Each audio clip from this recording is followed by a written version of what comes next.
Assalamualaikum Bu. Waalaikumsalam Bu. Silakan duduk Ibu. Terima kasih Bu. Ya Bu.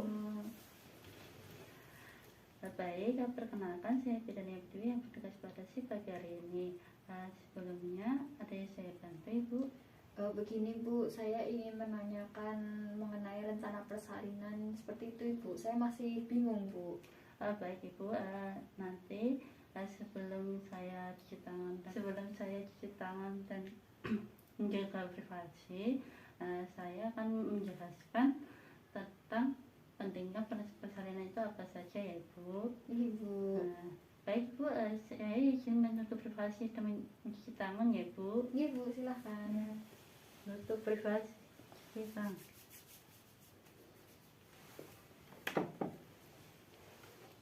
Terus. Oke. Baik Ibu, di sini saya akan menjelaskan tentang lembar balik ya Ibu. Iya. Nah di sini ada pentingnya persiapan rencana persalinan. Nah apa sih pentingnya persiapan rencana persalinan?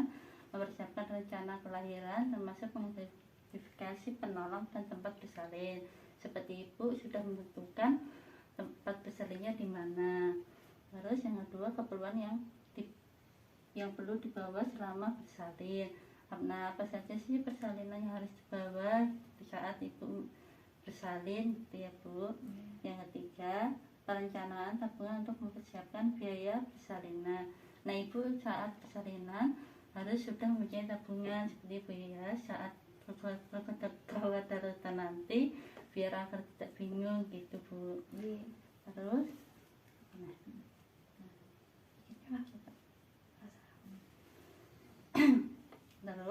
langkah persiapan persalinan ada langkah-langkahnya ya Bu. Langkah pertama, menentukan tempat persalinan.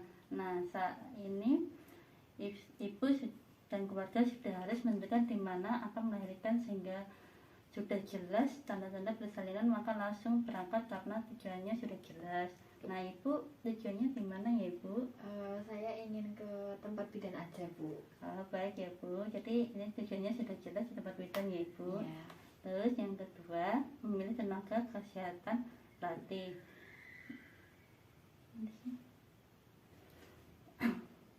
Untuk yang kedua, memiliki tenaga kesehatan terlatih. Nah Ibu kan tadi kan sudah memilih bidan yang akan melakukan persalinan, maka mulai menjalin hubungan sejak proses hamil. Terus yang ketiga, bagaimana menghubungi untuk mempermudah komunikasi. Nah Ibu kan pastinya kan sudah pernah periksa, pasti juga sudah pernah mencium nomor HP ya Ibu. Iya Ibu. Nah untuk yang terakhir, bagaimana transportasi ke tempat persalinan. Nah Ibu saat gawat darurat mulai itu apa yang harus dibawa mobil itu Bu? Oh iya Bu, saya ingin bawa mobil, sudah saya siapkan. Oh ya Ibu. Terus yang selanjutnya, nah siapa yang akan menemani pada saat persalinan? Nah, prinsipnya yang menemani adalah orang yang dapat memberi support mental kepada Ibu yang akan melahirkan. Nah Ibu nanti saat persalinan siapa yang menemani ya Ibu? Suami saya Ibu. Oh suami ya Bu. Nah Iya. jadi kalau misalnya suami itu harus mentalnya harus kuat ya Bu, soalnya di sini banyak kasus yang mungkin suaminya pingsan saat persalinan kayak gitu ya Bu. Oh iya Bu. Nah terus seperti banyak biaya yang dibutuhkan. Nah seperti saja yang tadi yang jelaskan, saat persalinan harus membutuhkan biaya ya Bu, agar biayanya juga sudah siap. Oh iya. Terus siapa yang akan menjaga keluarganya jika Ibu sudah melahirkan? Nah ini saat ini yang keempat, siapa yang akan menjaga keluarga yang jika Ibu melahirkan? Nah Ibu ini sudah punya anak belum ya Bu? Belum Bu, ini hamil pertama. Oh baik Ibu, kalau misalnya belum anak jadi tidak punya tanggungan gitu, misalnya kan kasihan juga anaknya dibawa, ya nggak apa-apa tapi kan juga kasihan gitu loh. Oh iya Bu. Terus langkah yang kedua, siapa yang memutuskan dalam keluarga Ibu nanti apa sih? Pembuat keputusan utama suami. Nah gimana nanti kalau misal suaminya tuh ada ada kerja di luar kota, ibu juga harus sebagai gantinya suami sopong. Nah, langkah kedua, siapa yang membuat keputusan utama tentang keluarga? Siapa yang akan membuat keputusan apabila membuat keputusan utama tidak ada saat terjadi? Nah, ini sepertinya biasanya kan utamanya kalau suami ya Bu. Nah, nanti ada penggantinya. Siapa ya untuk penggantinya nanti? Ibu saya Bu. Ibu ya Bu ya. Iya. Baik. Untuk langkah ketiga itu dimana ibu akan melahirkan seperti tadi ya Bu, yang jelasnya saat pertama tadi, ibu harus sudah mempersiapkan tempat bersalinnya. Terus yang kedua, dimana rujuk apabila terjadi kekhawatiran seperti yang pertama tadi ya Ibu. Yang ketiga, bagaimana cara menjangkau tempat rujukan jika terjadi kekhawatiran. Bagaimana mendapat dana jika terjadi saat kekhawatiran. Bagaimana cara mencari donor, siapa yang direncanakan menjadi donor, seperti kayak misalnya kan biasanya kan di persalinan kan butuh banyak darah ya Bu, mungkin ibu harus punya pikiran untuk siapa yang akan menjadi pendonornya gitu ya Bu.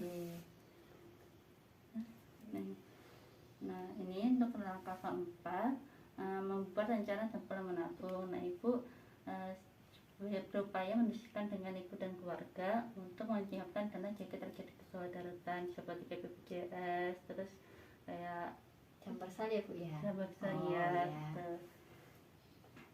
Nah, untuk yang terakhir ya Ibu, daftar peralatan untuk persalinan, 2 atau 3 pakaian tidur yang memudahkan, terus 2 atau 3 biaya menyusui, 3 atau 4 kain panjang, sarung, baju panjang atau daster, sandal, 4 celana dalam, pembalut ibu bersalin, 2 handuk bersih yang mudah menyerap, 2 wastafel, tisu basah dan tisu kering, alat mandi seperti sabun, pasta gigi, cat gigi, sampo. Terus ada lagi minyak penghangat seperti kayak minyak kayu putih, make up kalau ibu mungkin kayak pengen make up atau apa itu juga perlu dibawa ya Bu. Terus gurita atau korset kayak ini Bu. Ya nanti kalau habis melahirkan seperti itu ya Bu. Iya, kayak sebelum melahirkan. Terus HP yang sudah isi pulsa mungkin itu juga perlu dibawa kalau saat mungkin ada kedaruratan bisa dibawa. Terus daftar peralatan untuk bayi lahir, 1 lusin baju dan popok bayi, 2 handuk bayi yang lembut, kain segi 4 atau selimut bayi, kaos tangan dan kaos kaki, wastafel, topi, minyak telang, sabun mandi, sampo khusus bayi, sisir bayi, selendang atau gendongan, peralatan lain misalnya makan, obat dan sebagainya. Nah, dari sini ada yang ditanyakan Ibu? Belum ada Bu.